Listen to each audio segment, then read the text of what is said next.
Assalamualaikum warahmatullahi wabarakatuh. Dalam kesempatan baik ini, saya akan menjelaskan mengenai bagaimana cara belajar yang menyenangkan bagi anak yang mengalami retardasi mental. Nah, sebelum lebih lanjut, saya akan menjelaskan terlebih dahulu ya mengenai retardasi mental. Nah, sebenarnya retardasi mental itu apa sih? Yuk disimak.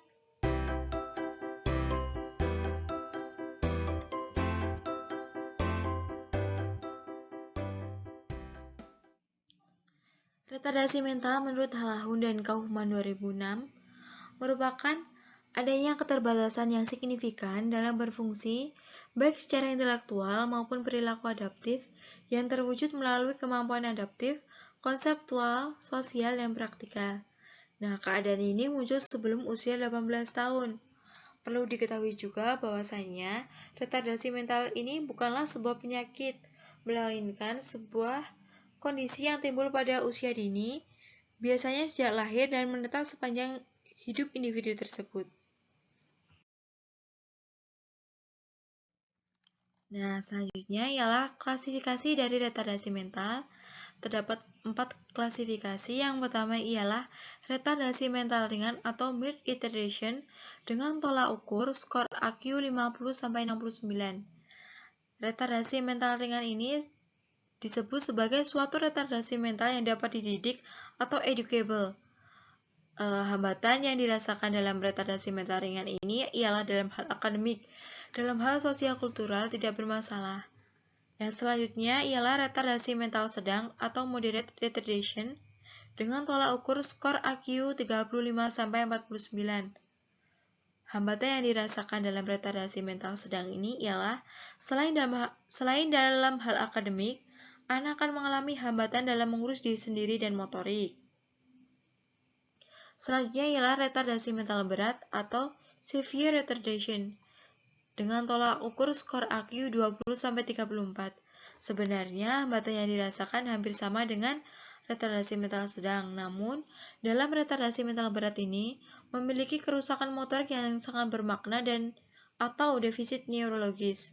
Yang terakhir ialah retardasi mental sangat berat dengan skor IQ kurang dari 20. Anak yang memiliki retardasi mental sangat berat ini biasanya sangat terbatas dalam hal mobilitas dan hanya mampu pada bentuk komunikasi nonverbal yang sangat elementer.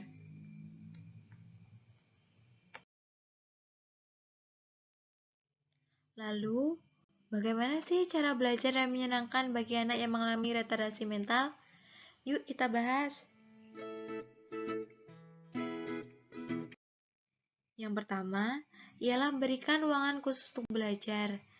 Nah, hal ini didasari karena anak dengan retardasi mental itu sangat sulit untuk fokus. Jika dalam suatu ruangan tersebut ada keramaian, maka anak tersebut tidak dapat mengimbangi antara keramaian dan tingkat kefokusannya. Maka dari itu, sangat penting ruangan khusus untuk belajar bagi anak retardasi mental. Nah, selanjutnya ialah berikan motivasi untuk belajar. Dalam hal ini, orang tua maupun orang-orang terdekat dari anak retardasi mental memiliki peranan penting untuk memberikan dukungan. Biasanya dari dukungan tersebut akan memotivasi klien untuk memiliki kemauan untuk belajar. Buatlah pembelajaran dengan metode menarik. Nah, kita dapat membuat animasi atau warna-warna yang menarik dalam pembelajaran karena anak retardasi mental itu sangat suka dengan ikon-ikon yang berwarna-warni.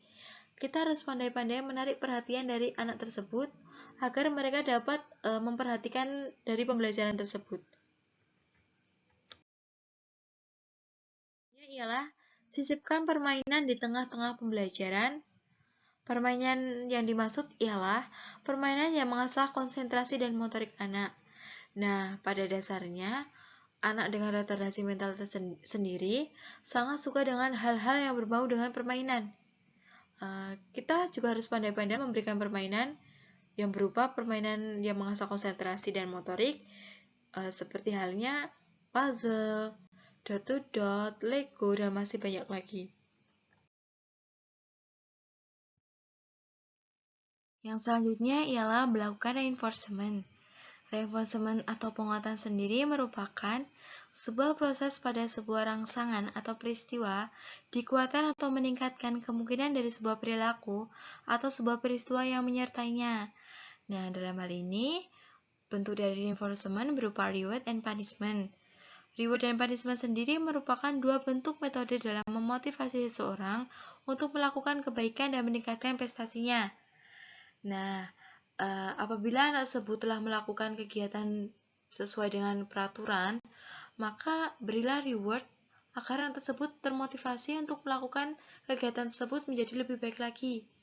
Begitu juga sebaliknya, apabila anak tersebut telah melakukan kegiatan menyalahi aturan, maka berilah punishment. Sebenarnya hal ini ditujukan agar anak tersebut dilatih dalam kedisiplinan. Jadi tidak serta-merta anak dengan retardasi mental itu selalu diberikan reward and reward. Ada kalanya jika anak tersebut menyalahi aturan, maka kita juga harus memberikan punishment. Hal ini bertujuan agar anak tersebut belajar dari kesalahannya dan menjadi pribadi yang lebih baik. Tapi perlu ditekankan bahwa punishment yang dimaksud hanya berupa teguran atau hukuman-hukuman kecil.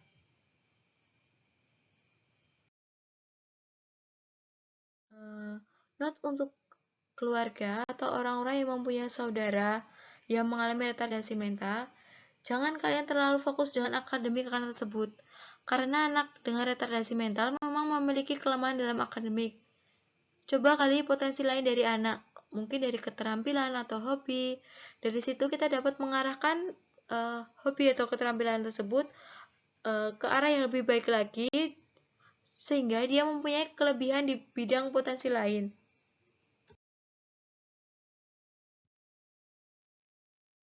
Sekian dari saya, terima kasih atas perhatiannya. Semoga apa yang saya jelaskan dapat bermanfaat bagi kalian semua. Jangan lupa like, comment, and subscribe.